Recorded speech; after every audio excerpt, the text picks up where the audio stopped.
Daily ஒரு paper திறக்கும் போதோ இல்லை டிவி சேனலில் பார்க்கும்போது நிறைய இந்த விபத்து பார்த்துட்ருக்கேன். ஸோ அதுக்காக தான் இந்த அவேர்னஸ் ஆர்மின்னு சொல்லிட்டு நானும் ரசிகர்களை சேர்ந்து என்னோட சகோதரர்களையும் சேர்ந்து அப்புறம் லோக்கலில் இருக்கிற ஆர்டிஓ சைட்லேருந்து போலீஸ் டிபார்ட்மெண்ட் எல்லாருமே வந்து நல்லா ஒத்துழைச்சி ஒரு நல்ல கேம்பெயினாக பண்ணணும்னு ஆசைப்பட்டுருக்கேன். இப்போ பண்ணிகிட்ருக்கோம். And thanks to everybody, especially Kovilpatti டீமில் இருக்கிற ஆர்டிஓ சாருக்கும் இந்த போலீஸ் டிபார்ட்மெண்ட் அவங்க எல்லாருமே நிறைய தெரிவிச்சுக்கிறேன். தேங்க்யூ. ஆமாம். அதாவது நான் பண்ணுற பணிகள் வந்து நான் வந்து இன்னைக்கு இல்லை, காலங்காலமாக பண்ணிகிட்டு இருக்கேன். சில விஷயங்கள் வந்து அது வந்து நான் சொல்லி தெரியணும்னு அவசியம் இல்லை. இந்த மாதிரி ஒரு விழிப்புணர்வு வந்து பண்ணணும்னா இப்போ நான் வந்து பப்ளிக் ரீச் பண்ணணும். அதான் இப்போ இந்த இடத்துல உட்காந்து இப்போ கவர்மெண்ட்டோட சேர்ந்து எல்லாரோட சேர்ந்து நான் இந்த பணியை பண்ணிகிட்டு இருக்கேன்.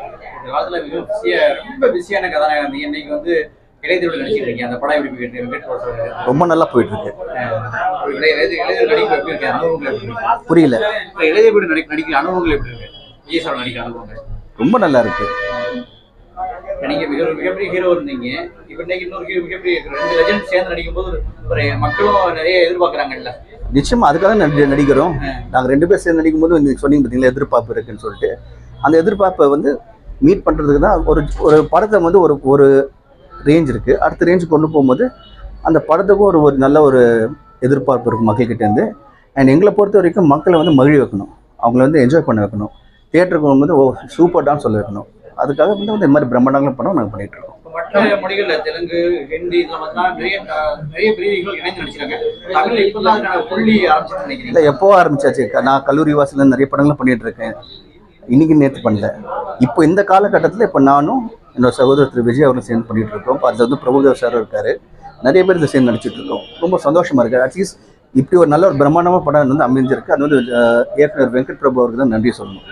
அண்ட் ஏஜிஎஸ் கம்பெனி இவ்வளோ பெரிய பொருட்களில் வந்து படம் பண்ணிட்டு இருக்காங்க. அண்ட் அவங்க எல்லாருமே வந்து ஒரே ஒரு மனசில் ஒரே ஒரு இதுதான், மக்களுக்கு ஒரு சூப்பர் படம் கொண்டு போய் சேர்க்கணும்னு சொல்லிட்டு எல்லாமே சூப்பர் அமைஞ்சிட்டு இருக்கு. அப்படி ரொம்ப சந்தோஷமா இருக்கு. தமிழகத்துல வந்து திரையுலகை சேர்ந்த எம்ஜிஆர் தான் அரசியல் கட்சி ஆரம்பிச்சு சாதித்தார். அதை தொடர்ந்து விஜயகாந்த் வந்து எதிர்கட்சி தலைவராக தற்போது விஜய் ஆரம்பிச்சிருக்காரு. இது எப்படி பார்த்தீங்க? அவங்க நல்ல இது வந்து நல்ல விஷயம். அது பதில் வந்து மக்கள் தான் சொல்லுவாங்க. இப்போ வந்து நான் நடிகனுங்க, என்னால் என்ன முடியுமோ நான் செஞ்சுட்டு இருக்கேன். காலம் தான் டைம் சொல்லுவோம்.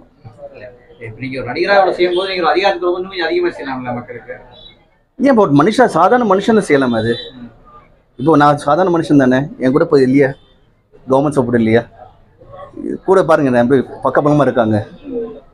இது போதும். ஒருவேளை உங்களை விஜய் சார் வந்து நீங்க உங்களை அழைத்தானே நீங்க வருவீங்களா? அது காலம் தான் பதில் சொல்லுங்க.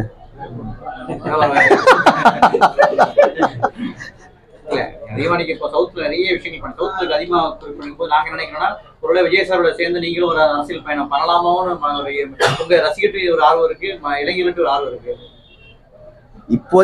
இப்போ வந்த காரணம் வந்து மக்களுக்கு நல்ல விஷயம் செய்யணும், மக்களுக்கு சேவை பண்ணணும், அதான் வந்திருக்கேன்.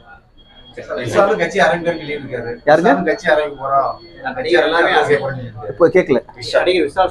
நல்ல விஷயம் தான், அதுவும் நல்ல விஷயம் தான். இப்போ வந்து நான் நடிகனுங்க.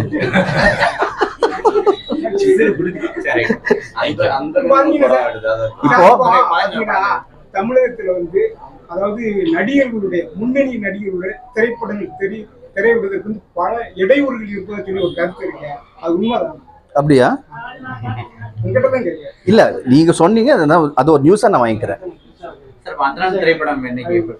இப்போ வந்து ஒரு மிக பொருட்செலவில் ஏராளமான ஸ்டார்ஸ் பட்டலில் வச்சு அந்த அந்தகன் படம் பண்ணியிருக்கோம்.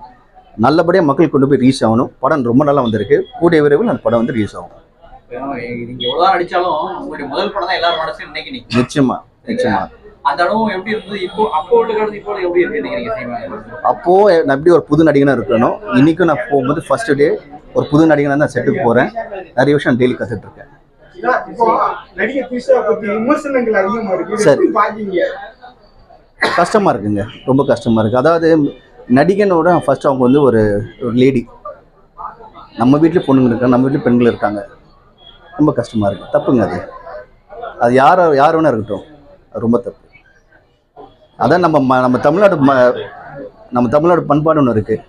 நம்ம யாராக இருந்தாலும் வந்து நம்ம எதுவுமே வந்து குறைச்சியாக பேசக்கூடாது, தப்பாக பேசக்கூடாது. கடந்த காலங்களில் பார்த்தீங்கன்னா சினி ஃபீல்டில் எம்ஜிஆர் மற்றும் என்.டி. ராமராவோட தெய்வமாக கருதிய காலங்கள் இருக்கு. ஆனால் தற்போது சினி ஃபீல்டில் ஏற்படக்கூடிய விமர்சனங்களால் மக்களிடம் மனதில் மாற்றம் ஏற்படுது. இதை எப்படி பார்த்தீங்க?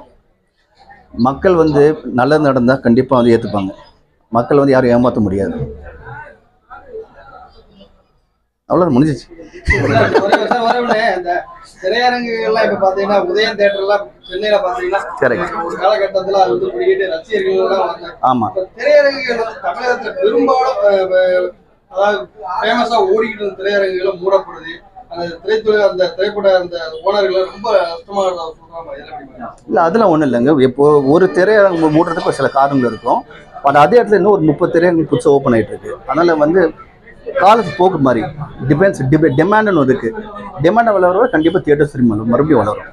கடந்த மாதம் கூட திரைப்படத்தினுடைய உரிமையாளர்கள் 11 கோரிக்கை ஆமா இது செயல்படுத்தினால் மட்டும்தான் திரையரங்கள் ஒவ்வொரு துறையில வந்து கண்டிப்பா கஷ்டம் இருக்குங்க. அந்த கஷ்டத்தை போக்குறது கண்டிப்பா கவர்மெண்ட் வந்து ஹெல்ப் பண்ணுவாங்க.